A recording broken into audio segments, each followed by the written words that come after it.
Parkda məktəb avtobusunu gözləyirdim. Hava soyuq idi, az qala titrəyirdim. Buna görə də gödəkcəmə sıx-sıx bürünmüşdüm. Kimsə arxamdan istehza ilə güldü. Sonra xırıltı səs eşitdim. Mədəm sanki düyünlənib sancırdı.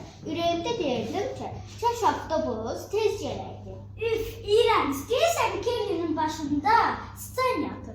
Arxın kimin danışdığını bilmək üçün geriyə baxmağıma ehtiyac yox idi. Bu, Sam idi. Həmişəki kimi Sam. Sam'in dostu Jess hırıldadı. Kelly'nin anası o qədər kasıbdır ki, Kelly'yə bir dara qala bilmir, yazıq. Al, götür. Məndə bu daraqdan çoxdur. Lap çox. Mən etirazla başını yellədim. Kaş ki məni rahat buraxardı. Nə oldu? Götür. Təşəkkür edə bilərdim. Kasıblar qanacaqsızdırlar. Onlar həm də çirkindirlər.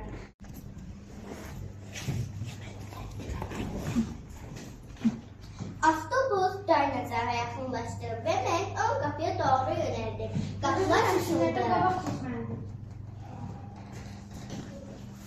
Mən avtobusa onlardan sonra indim. Onlar başını arxa oturacağına tərəf getdilər.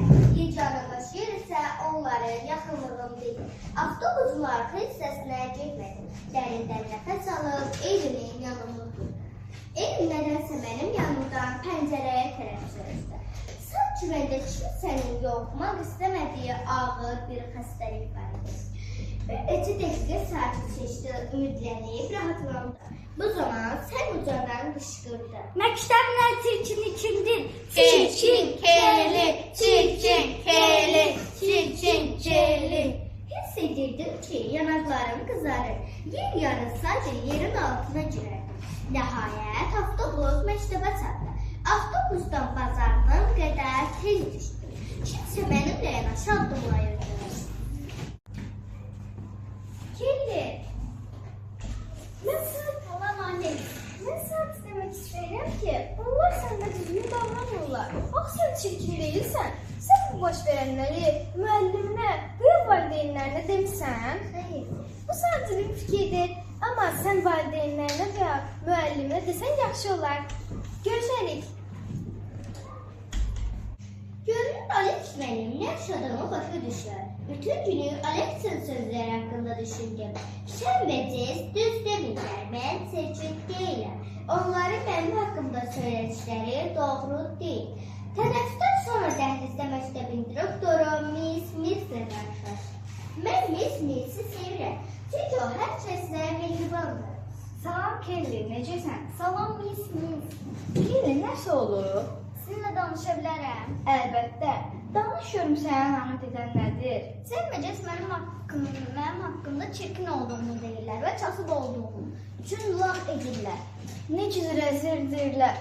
Başına gələnlərə görə çox təəssüf edirəm, Kelly. Yaxşı ki, mənə danışdın. Sən bullyingə məruz qalırsan. Biz nəinki məktəbimizdə, hətta məktəb avtobusunda belə bullyingə yol vermirik. Mən Sam'lə Jess'lə və avtobus sürücüsü ilə danışacağım. Olacaq. Bu işi həll etməyi mənim öhdəmə burax.